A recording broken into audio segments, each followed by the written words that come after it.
Welcome back to our history learning series. आज हम शुरू करने वाले हैं क्लास 6 एनसीईआरटी हिस्ट्री के chapter 3 from gathering to growing food, जिसका मतलब है शिकार करने से खेती तक का सफ़र। ये चैप्टर हमें बताता है कि कैसे पुराने समय के लोग जंगल से फल, बीज और शिकार करके अपना गुजारा करते थे और कैसे धीरे धीरे उन्होंने खेतों में अनाज उगाया और जानवर पालना शुरू किया।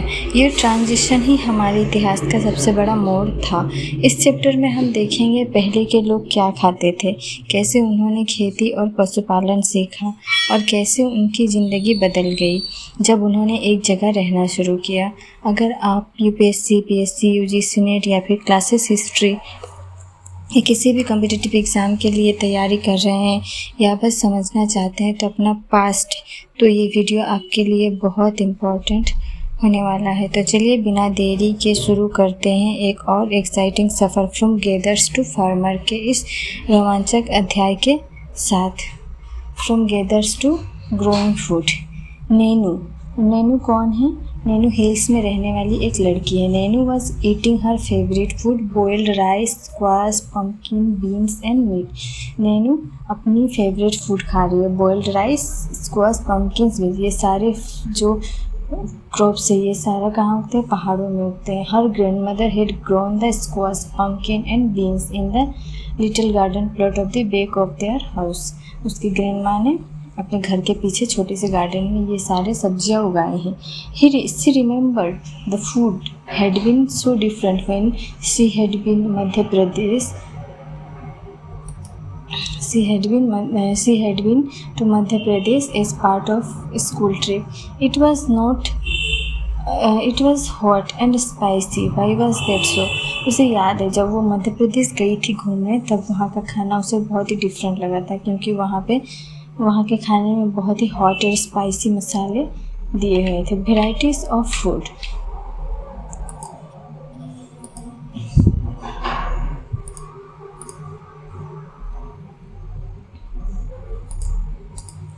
Varieties of food. Today, most of our food such as fruit, vegetable, grain, milk and meat comes from plants that are grown and animal that are reared. अभी जो हम लोग खाते हैं फूड, वेजिटेबल्स, ग्रेन्स हो, मिल्क हो, meet हो, ये सारा कुछ आता है प्लांट से जो कि उगाया जाता है, और एनिमल्स जो कि पाला जाता है उससे हम लोग को मिलता है। Different plants grown in different condition, जैसे कि rice for example require more water than wheat and barley. जैसे चावल उगाने के लिए ज़्यादा वाटर चाहिए, वो व्हीट और बार्ली के तुलना में व्हीट और बार्ली के कंपेयर में राइस में ज़्यादा वाटर चाहिए। इसीलिए जहाँ पे बारिश ज़्यादा है वहाँ पे राइस ज़्यादा उगते हैं। This explains why farmers grow some crops in some areas and not in other area. इससे हमें समझ में आता है कि कुछ फार्मर्स एक ही जगह में कुछ स्पेशल चीज़ ही उगते हैं, ये दूसरी जगह में नहीं उगा पाते हैं। Different animals to prefer different environments.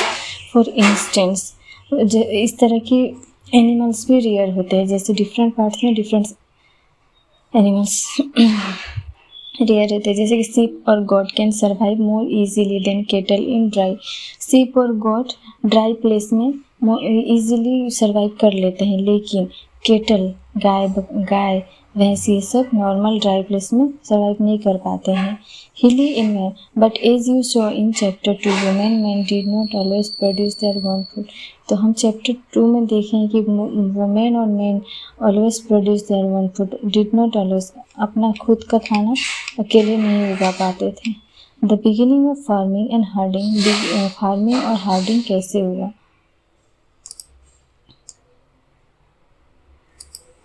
यहाँ पे हम पढ़ेंगे द बिगिनिंग ऑफ फार्मिंग और हार्डिंग कैसे हुआ। उसके बाद देखेंगे we have seen in chapter 2 that the climate of the world was changing and so were plants and animals that people used as food. We have seen in chapter 2 में हमने देखा है कि क्लाइमेट चेंज हो रहा है। So were plant and animals that people use as food. इसीलिए plants और एनिमल्स को लोग खाने के तौर पर यूज़ कर रहे हैं। Man and women and children probably observe several thing. Man, women और बच्चे several things ऑब्जर्व कर रहे हैं. The places where edible plants were found, how seeds broke off stalks, fell on the ground and new plants sprouted from them.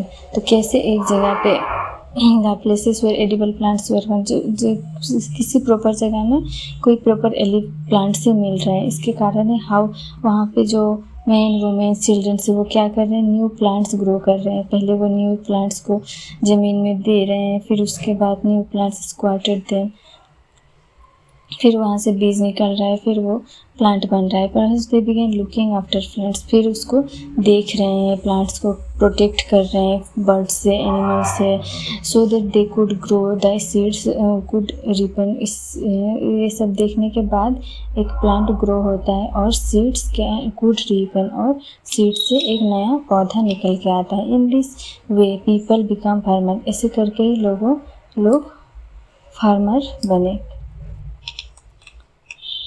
Women, men, and children could also attract and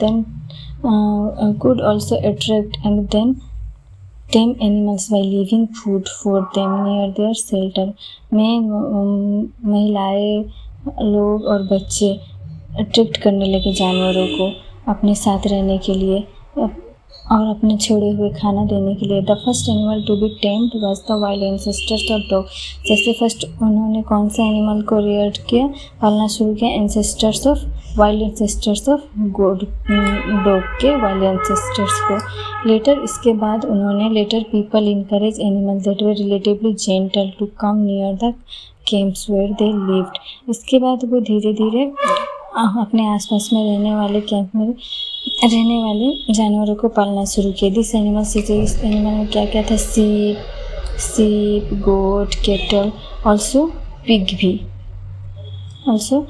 भी वो rare करने लगे, पालना शुरू कर दिए. And most of them are grass often, और इसमें से मोस्ट ऑफ द जानवर क्या खाते थे, ग्रास ही खाते थे. People protected this animals from attack by other wild animals. लोग उस टाइम के लोग क्या करते थे, ये सब जानवर, सीप, गोट, कैटल, डॉग, ये सब को बाहर के जो जानवर आते थे उससे बचाते थे. This is how they become हर्डर, इस तरह से वो हर्डर हुए. तो हमने पहले पढ़ा किस तरह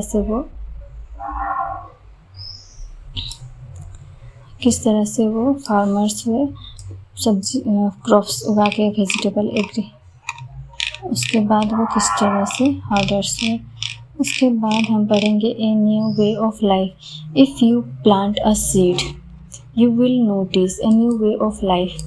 If you plant a seeds, you will notice that it takes some time to grow. This may be for several days, weeks, months, and in some cases year. हम देखते हैं कि अगर आप कुछ बीज लगाते हैं तो ये उगने में बहुत कुछ टाइम लगता है. हो सकता है ये दिन लग सकते हैं, वीक्स लग सकते हैं, मंथ्स लगते हैं, या फिर एक साल भी लग सकते हैं. When people began growing plants, जब लोगों ने प्लांट्स उगाना शुरू किया, it meant that they had to stay in the same place for a long time, looking after the plants, watering, weeding, driving away animals and birds till the grain ripen. तो इससे हमें समझ में आता है कि लोग जब फसल उगाना शुरू किए तो वो एक जगह पे रहने लगे, एक जगह पे रह के वो लोग वो प्लांट्स को देखने लगे, वाटरिंग करने लगे, वीडिंग करने लगे, ड्राइविंग करने लगे. उसके बाद एक बड़ा प्लांट या फिर कोई फसल कुछ दिनों के बाद, कुछ समय लेने के बाद ग्रो होके आया. इससे हमें पता चलता है कि वो एक जगह रहना शुरू कर दिए थे. And then the grain had to be used carefully, और उसके बाद वो जो फसल या फिर ग्रेन आता है उससे वो स्टोर्ड अच्छे से रखते हैं और यूज़ करते हैं. As grain had to be stored for both food and seed, people had to think ways of storing it in many areas. They began making large clay pots or wave basket or dug pits into the ground. तो जब grain आ गया उसके store करने के बारे में लोग सोचने लगे कि वो ग्रेन जो फसल आया वो स्टोर करके कहाँ रखेंगे. इसके लिए वो लोग क्या किए, लार्जर क्ले पोट्स बनाने लगे, वो बास्केट बनाने लगे, या फिर मिट्टी के अंदर डग पिट्स, गड्ढा खोद के ग्रेन को स्टोर करके रखने लगे. स्टोरिंग एनिमल्स, तो ये रहा ये मतलब ग्रेन को कैसे स्टोर करेंगे. अभी देखेंगे स्टोरिंग एनिमल्स, वो एनिमल्स को कैसे स्टोर करते थे.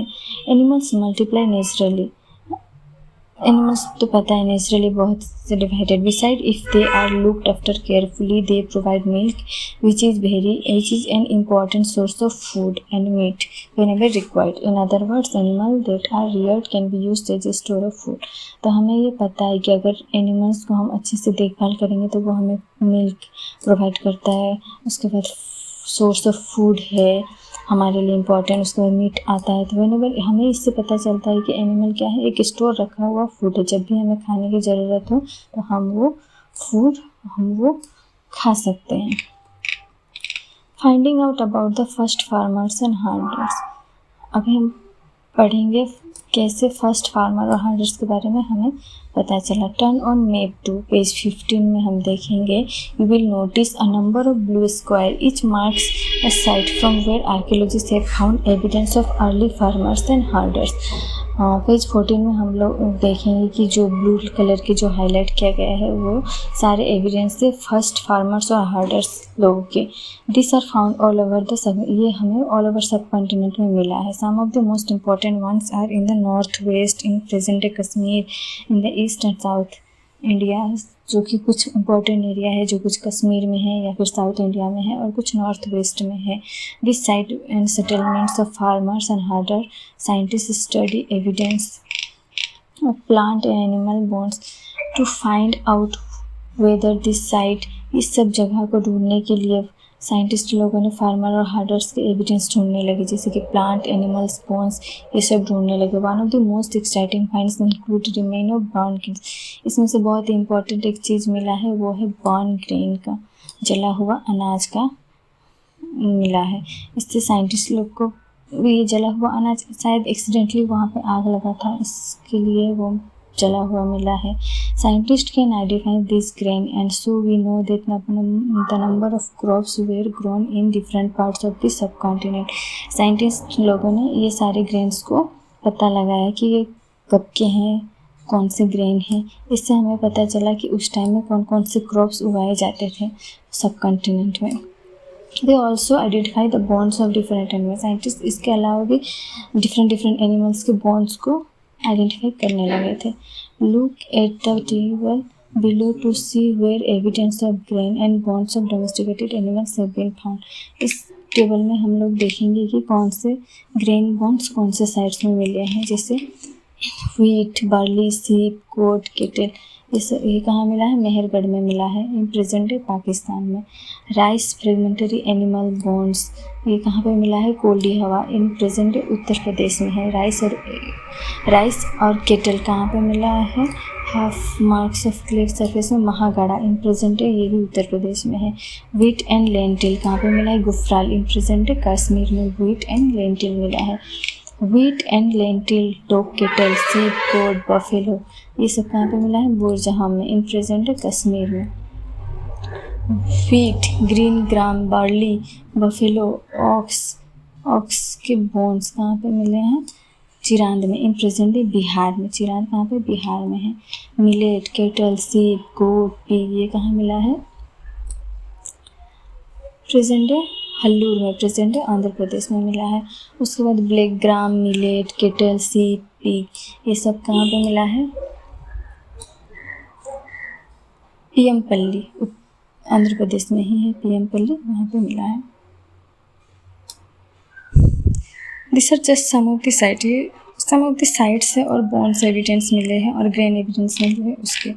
टुवर्ड्स अ सेटल्ड लाइफ की तरफ कैसे गए लोग? Archaeologists have found traces of huts of houses at some sites. For instance in Burzahom, in present day Kashmir, people built pit houses which were dug into the ground with steps leading into them. This may have provided shelter in cold weather. Archaeologists have also found cooking hearths both inside and outside the huts, which suggests that depending on the weather, people could cook food there either indoor or outdoors. Towards life में हम देखते हैं कि archaeologist को कश्मीर के बोरजहां में कुछ ऐसे एविडेंस मिले हैं जहाँ पे लोग रहते थे। वो भी कैसे रहते थे? मिट्टी के अंदर घर बना के। बिल्ट उसको बोलते हैं पिट हाउसेस, डग हाउसेस या फिर पिट हाउसेस बोलते हैं, जो कि मिट्टी के अंदर, क्योंकि कश्मीर बहुत ही ठंड एरिया है और वहाँ पे इसीलिए गर्मी के लिए ठंड के मौसम में वो लोग ज़मीन के अंदर रहते थे। इवन जब गर्मी का मौसम आता था तो वो बाहर खाना बनाते थे, और जब ठंड का मौसम आता था तो वो अंदर ही खाना बनाते थे। इसका एविडेंस भी वहाँ बुरजाहम कश्मीर में मिला है। Draw a pit house. Stone tools have been found from many sites as well. Many of these are different from the earlier Paleolithic tools, and that is why they are called Neolithic. बहुत से ऐसे tools मिले हैं जो कि Paleolithic tools से अलग हैं और छोटे साइज़ में हैं और बहुत ही कामगार की चीज़ है। ये सारे टूल्स को हम लोग बोलते हैं न्यूलिथिक period के tools. These include tools that were polished to give a fine cutting edge, and mortars and pestle used for grinding grain and other plant produce. तो कुछ ऐसे न्यूलिथिक टूल्स मिले हैं जो कि बहुत ही अच्छी तरह पॉलिश्ड और कटिंग किया गया है। इसके साथ मोटर्स और पेस्टल मिले हैं जिससे फूड को ग्रेन किया जाता था, और अदर प्लांट और कुछ अदर प्लांट्स भी प्रोड्यूस होता था। Mortars and pestle are used for grinding grain even today. Mortars और ग्रेन्स जो है, मोटर्स एंड पेस्टल जो है, अभी भी वो अनाज को ग्रेन करने में यूज़ होता है। सिवरल थाउजेंड ईयर्स लेटर, हज़ारों साल बाद भी अभी यूज़ हो रहा है। At the same time tools of the palaeolithic types continue to be made and used, and remember some tools were also made of bone. तो अभी भी कुछ पेलियोलिथिक टाइम पीरियड के टूल्स हैं जो अभी भी यूज़ हो रहे हैं। इवन कुछ बोन्स के बने हुए भी टूल्स मिले हैं। Many kinds of earthen pots have also found. These were sometimes decorated and were used for storing things. People began using pots for cooking food, especially grain like rice, wheat, and lentils that now become an important part of the diet.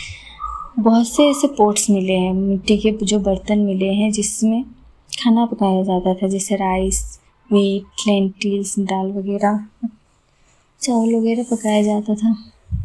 तो इस pots को उस time के लोग बनाते थे, even food को store करके रखने के लिए भी और खाना बनाने के लिए भी वो ये सारे पोट्स को यूज़ करते थे, जो कि उस टाइम के राइस, वीट एंड लेंटिल्स जो अभी के जो डाइट में मेन इम्पॉर्टेंट खाना है वही उस टाइम के भी थे। Besides, they began weaving cloth using different kinds of material, for example cotton that could now be grown. इसके अलावा भी वो लोग कॉटन उगाते थे जो अभी भी यूज़ होता है, तब भी यूज़ होता था। Did things change everywhere at once? क्या एक ही वक्त पे सारे एरिया में ये चेंजेस आया है? तो नहीं। In many years, men and women still continued to hunt, gather food, and elsewhere people adopted farming and herding slowly. तो बहुत से ऐसे एरियाज थे जहाँ पे लोग अभी भी हंटिंग और गैदरिंग कर रहे थे, लेकिन कुछ ऐसे डेवलपिंग एरिया हो गए थे जहाँ पे लोग फार्मिंग और हर्डिंग शुरू कर दिए थे। ओवर सिवरल थाउजेंड ईयर, हज़ारों साल बाद भी। Besides, in some cases, people tried to combine these activities, doing different things during different season. इसके बाद समय बीतने के साथ साथ लोगों ने इस काम को कंबाइन करना शुरू कर दिए और डिफरेंट सीजन में डिफरेंट काम, डिफरेंट फसलें उगाने शुरू कर दिए। What about other customs and practices? दूसरा उन लोगों का कस्टम और प्रैक्टिसेस क्या था, मतलब एज रिलीजियस पीपल वो लोग कैसे थे, क्या मानते थे, कैसे करते थे। Archaeologists does not tell us directly about this. So scholars have studied the lives of present day farmers who practice simple agriculture. They have also studied the lives of herders. Many of these farmers and herders lives in groups called tribes. बहुत से ऐसे लोग थे जो directly हमें archaeologist लोग नहीं बताते हैं, लेकिन स्कॉलर लोग स्टडी कर रहे हैं, उससे पता चलता है कि इस प्रेजेंट डे में जो फार्मर्स जो प्रैक्टिस करते हैं एग्रीकल्चर, सिंपल एग्रीकल्चर करते हैं, वो उस टाइम भी करते थे। They have also study the lifes of herder, वो हर्डर्स के लाइफ भी स्टडी किए हैं। Many of this farmers and herders lives in group called tribes. तो बहुत से ऐसे हर्डर्स फार्मर्स थे, वो लोग ट्राइब्स मतलब एक ग्रुप में रहते थे, वो ग्रुप बोला जाता था tribes. Scholars find that they follow certain custom and practices that may have existed earlier as well. जो स्कॉलर्स लोग को पता चला है कि उनके कुछ कस्टम और प्रैक्टिसेस थे जो अभी भी कुछ ट्राइब्स पीपल यूज़ करते हैं, वो प्रैक्टिस मानते हैं। ट्राइब्स किसे बोलते हैं? यूजुअली 2 और 3 generation live together in A small settlement और विलेज। तो और families are related to one another and groups of such families a tribe। Tribe का क्या होता है? 2 या 3 जनरेशन के लोग जब एक ही साथ एक ग्रुप में रहते हैं, एक गांव बना के रहते हैं, या फिर एक जगह में, या फिर वो एक जगह से दूसरी जगह घूमते रहो, लेकिन एक ग्रुप में जब रहते हैं तो उन्हें ट्राइब बोला जाता है।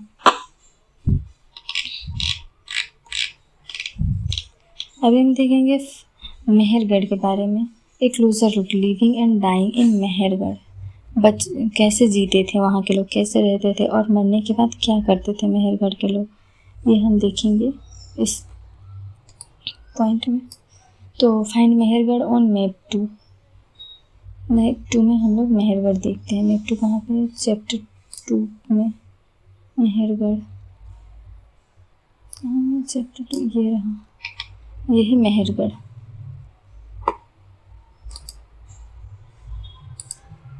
ये रहा मेहरगढ़। एट प्रेजेंट कहाँ पे है? पाकिस्तान में।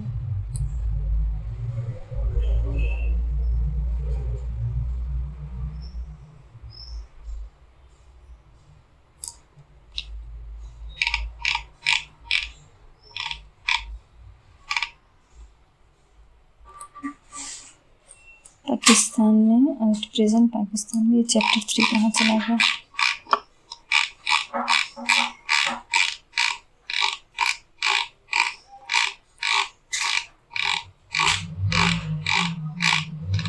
मेहरगढ़ हमने देखा। मेहरगढ़ एट प्रेजेंट पाकिस्तान में। This site is locate in the fertile plain.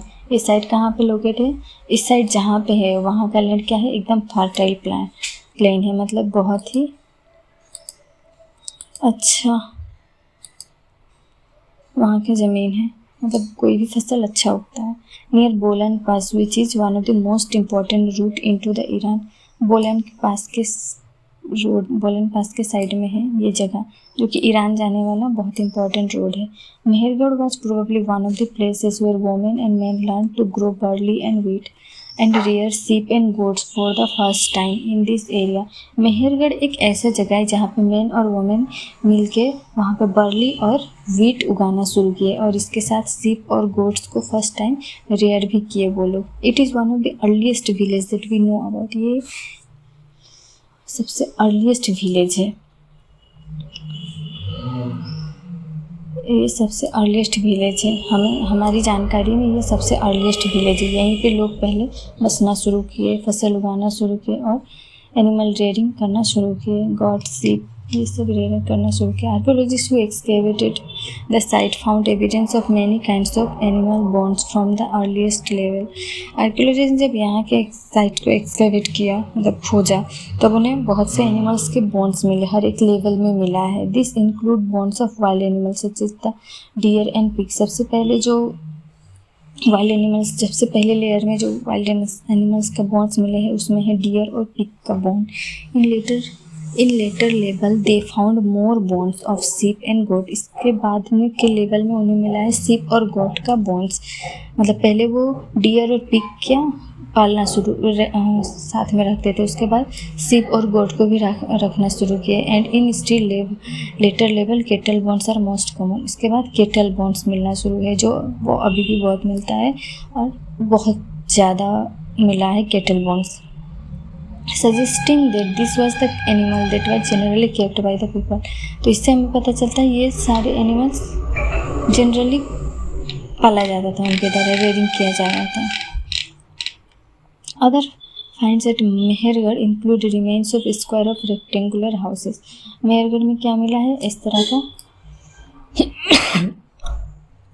Rectangular house मिले हैं मेहरगढ़ में। तो इस हर एक हाउस में each houses had 4 and more compartments, some of which may have been used for storage। हर एक घर में इसे 4 कंपार्टमेंट वाला घर मिला है। हर एक घर में फूड स्टोर रखने, हर एक घर कुछ रहने के लिए, कुछ फूड स्टोर करके रखने के लिए यूज़ होता था। When people died, the relatives and friends generally पे रिस्पेक्ट टू देम। जब रिलेटिव्स मरते थे when people die, their relatives and friends generally pay respect to them. People look after them, perhaps in the belief that there is some form of life after death. तो जब मेहरगढ़ के लोग जब मरते थे तो लोग उनके रिलेटिव्स और फ्रेंड्स क्या सोचते थे, उनके मरने के बाद में भी कोई लाइफ है। इसीलिए कुछ ब्यूरियल साइट ऐसे मिले हैं, तो उस साइट्स में several burial sites have been found at Mehrgarh. In one instance, the dead person was buried with goat, which were probably meant to serve as food in the next world. तो कुछ ऐसे burial sites मिले हैं, जैसे कब्र मिले हैं, उसके अंदर लोगों के साथ गोट का भी दफनाया गया है। इससे पता चलता है कि वो बिलीव करते थे नेक्स्ट वर्ल्ड के बारे में, नेक्स्ट लाइफ के बारे में। इसीलिए वो लाशों के साथ में जानवरों को दफनाते थे ताकि वो नेक्स्ट वर्ल्ड में खा सकें। एक क्लोजर लुक, दाऊजिली हार्डिंग। अभी हम दाऊजिली हार्डिंग के बारे में पढ़ेंगे। दाऊजिली हार्डिंग मैप 2 में है। This is a site on the hills near the Brahmaputra. ये ब्रह्मपुत्र के साइड में एक हिल्स है। This is the site at Brahmaputra valley. ये चाइना और म्यांमार जाने वाले रोड पे है। तो हेयर कुछ स्टोन टूल्स मिले हैं, मॉर्टल और pastels have been found. This indicates that people were probably growing grain and preparing food from it. इससे हमें पता चलता है कि उस टाइम के लोग, वहाँ के लोग भी फूड ग्रोन करते थे और खाना बनाते थे। अदर फाइंड, इसके साथ ही हमें मिला है एक जेडाइट। ये क्या है? ये चाइना में मिलने वाला एक पत्थर है। इससे पता चलता है कि common are find of tools made of fossil.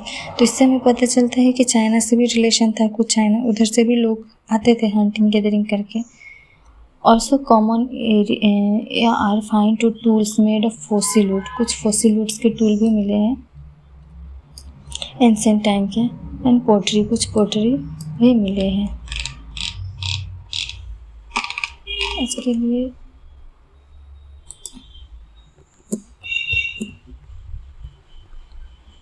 आज के लिए